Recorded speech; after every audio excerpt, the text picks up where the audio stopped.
Assalamualaikum warahmatullahi wabarakatuh. Halo teman-teman semuanya, kembali lagi bersama saya di channel CTI. Kali ini saya akan membahas materi kelanjutan dari produk kreatif dan perusahaan. Materi apa itu kemarin? Materi produksi massal. Jadi saya akan melanjutkan materi dari produksi massal itu. Kalau kemarin kita membahas terkait dengan pengertian dan aspek dari produksi massal itu apa, kali ini saya akan membahas tentang materi apa itu perencanaan produksi massal.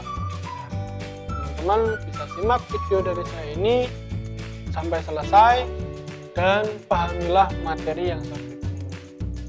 Silakan disimak sampai selesai.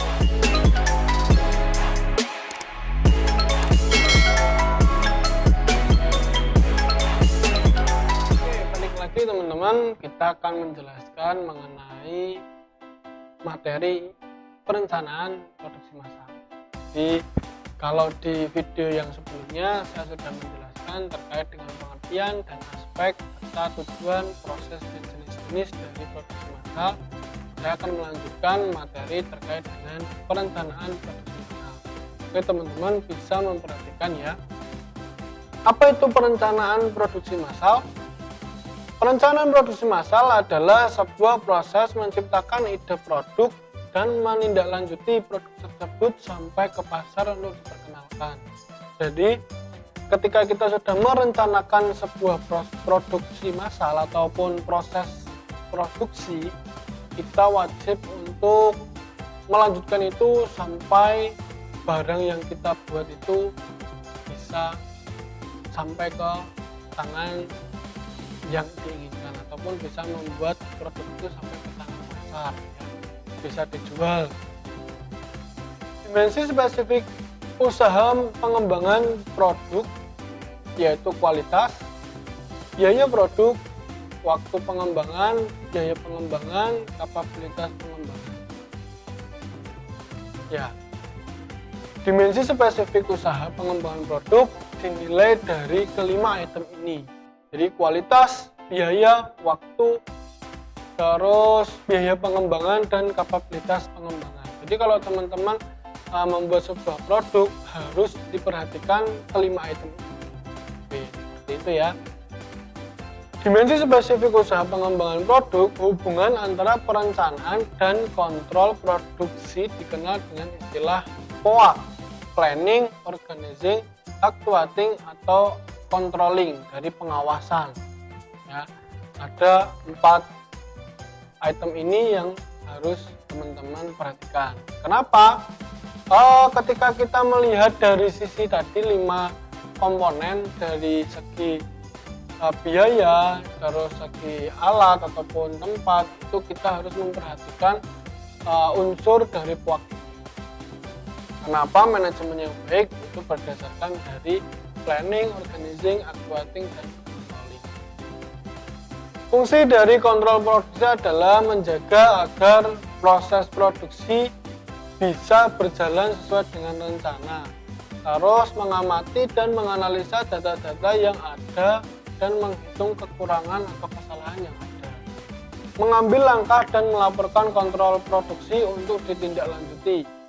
Ya, mengambil langkah.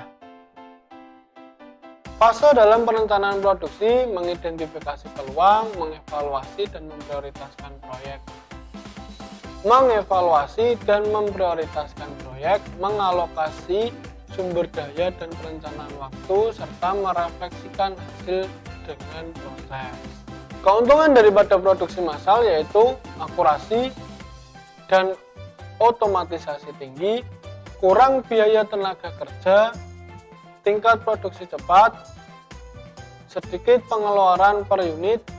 Jadi ada 4 item dari keuntungan produksi massal: akurasi dan otomatisasi tinggi, kurang biaya tenaga kerja karena produk yang kita buat itu semakin banyak semakin meringankan ataupun mengurangi biaya dari tenaga kerja itu. Jadi bisa dilakukan dalam waktu 1 hari, bisa dilakukan dalam waktu cepat.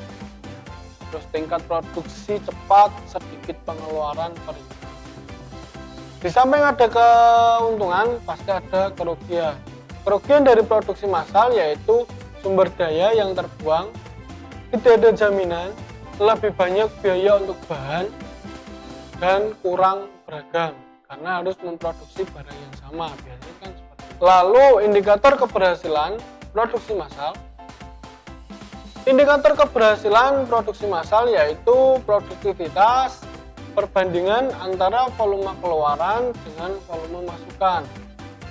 Ada 6 faktor utama yang menentukan produktivitas tenaga kerja: dimensi kerja, dimensi tingkat keterampilan, dimensi antara lingkungan kerja, dimensi hubungan antara lingkungan kerja, dimensi manajemen produktivitas, dimensi efisiensi tenaga kerja, dimensi kewirausahaan. Ini adalah 6 faktor utama yang menentukan produktivitas tenaga kerja. Oke, indikator keberhasilannya apa? Kapasitas produksi, hasil produksi atau volume pemrosesan atau jumlah unit dapat ditangani, diterima, disimpan, atau diproduksi oleh sebuah fasilitas pada suatu periode waktu tertentu. Jadi kapasitas produksi itu hasil produksi atau volume pemrosesan atau jumlah unit yang dapat ditangani dengan memperhatikan waktu tertentu. Itu ya teman-teman. Jenis-jenis kapasitas, ada kapasitas desain, ada kapasitas efektif, ada kapasitas pemanfaatan.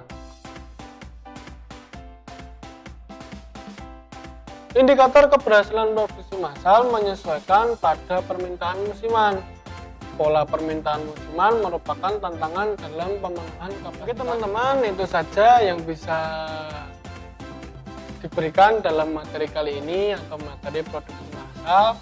Untuk selanjutnya bisa disimak terus video-video dari saya, dan jangan lupa subscribe, like, dan komen video dari saya ini agar materi-materi selanjutnya teman-teman bisa langsung menyimak ya, karena saya akan mengupload video materi seperti ini untuk pembelajaran kalian selama itu baik untuk kalian, bisa buat pembelajaran kalian selama di rumah ataupun dimanapun kalian berada, bisa menjadi pembelajaran untuk kalian.